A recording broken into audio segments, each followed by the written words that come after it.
I'm going to switch from my normal healthy diet, it's pretty healthy, I eat about 20% ultra-processed food, to an 80% ultra-processed food diet. And that is the same diet, it sounds extreme, but it's the same diet that around 1 in 5 people in the UK eat. So I want to find out if changing, just doing nothing but changing the proportion of ultra-processed food in my diet has any effect on my health. My experiment will be run by one of Britain's top obesity experts to make sure the results will be scientifically valid. My first meal is a national favourite: fried chicken. It's the end of the first day. I don't want anyone to interrupt my... Oh my God. It's really good. A bit hot. It's crunchy on the outside and salty and quite peppery. The chicken's moist.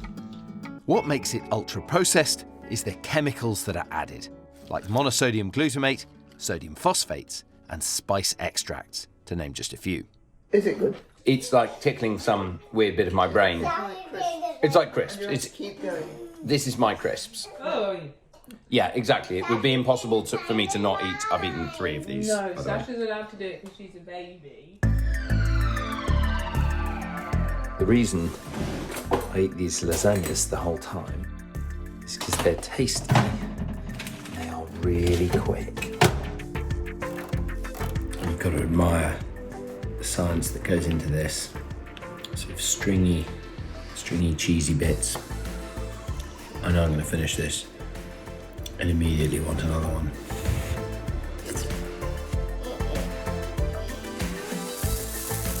This is all in the name of science.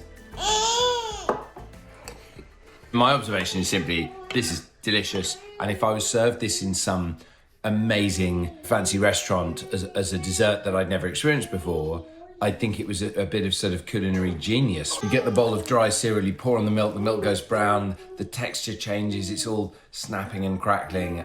You know, an amazing bit of food engineering. The rules of my experiment are that I eat whenever I feel hungry, which is what I always do. But previously, that meant eating 3 meals a day with the occasional snack. Now, I find myself craving food much more often.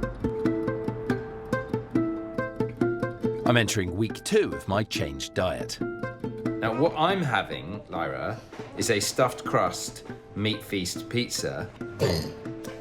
Goodness. I encourage her. Sorry.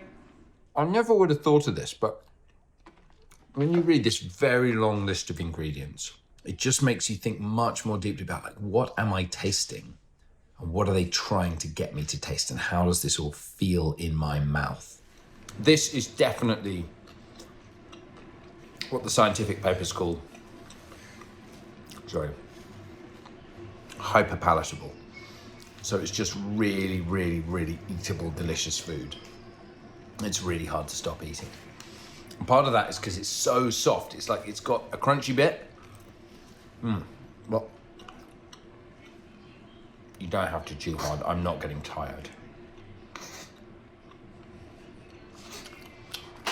You are a pooing baby. I'm gonna pick you up so you can poo in comfort. Sorry. I'm having the opposite problem from baby Sasha. I don't know what this is about. This is just a video of me not having a poo.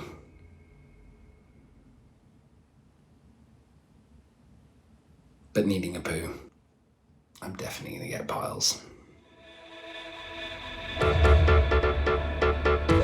And I'm also taking my diet on holiday. I've gone camping. I spent the whole day eating motorway junk and went to bed and my head was swollen in the camper van with the brothers-in-law and the brother. I wonder if I'm going to get physically used to it so I don't wake up every morning feeling hungover because of the salt and the sugar and that. And the fact I haven't done a poo in 48 hours.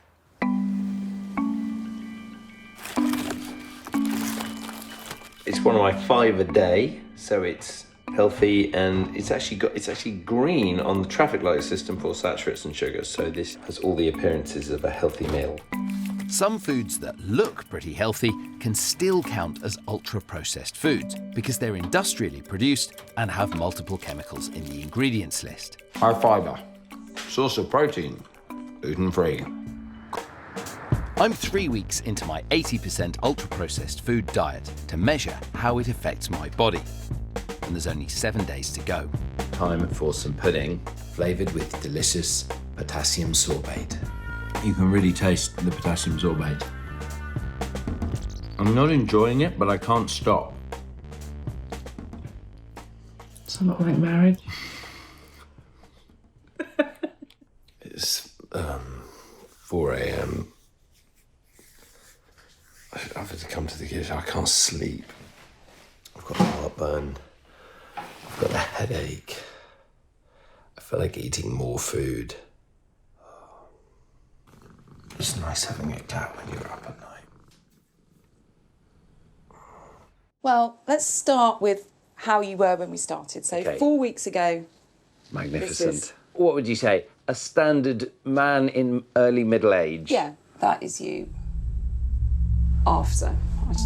I have the increasing man Yeah. boob. And also your stomach looks quite... Yeah, Your weight went up by 6.5 kilograms in 4 weeks. that's quite a lot, isn't it? And your body mass index went up by 2 points, which took you into the overweight range. And then the body fat went up by 3 kilos. If the weight gain continued at that rate for 6 months, I would gain 6 stone. Next are my hormone levels. I'm particularly interested in the ones that tell my body if I'm hungry or full. Have they changed? And what we found is that the hunger hormone in your blood went up by 30% once you've been on the diet. So that's why I felt hungrier. Yes. And what about the hormone that makes me feel full? We saw a decrease in the fullness hormone. So you've got a double whammy. You've got an increase in the hunger hormone and a decrease in the hormone that's telling your brain that you've eaten. Finally, Professor Batterham wants to know if eating a high ultra-processed food diet has affected my brain. We've repeated the scan from a month ago to compare the results. Blue is how areas of your brain talk to each other before the diet. And the red are the new functional connections in your brain after 4 weeks on the diet. So everything that's red is a new connection between parts of your brain that wasn't there before. Comparing these scans has revealed that my diet has linked up the reward centres of my brain with the areas that drive repetitive automatic behaviour. So eating ultra-processed food has become something my brain simply tells me to do without me even wanting it. Shockingly, this is something you might see in a person with addiction. If you just took people and scanned them at 4 week intervals, you don't normally No. see a bunch of connections No, change. no. That does seem to be a real result. Yeah. This is terrifying, isn't it? I was I surprised. really Really didn't surprised. expect this when No. I came in this morning. No, Are you no, surprised by I was this? surprised by the changes in the MRI scan. Really surprised. With just 4 weeks. My concern is that children's brains are still developing and they're much more malleable than mine, which means the changes are likely to be even greater. There are lots of children in this country who are on my diet from a very early age. Do we have any idea what that's doing to them? No. But the other thing is, Chris, I'm a mum, and when I look at what I've been feeding my children, then actually they were having quite a lot of ultra-processed food. Really? Even as an obesity expert, it's made me far more aware about what I'm actually giving my children.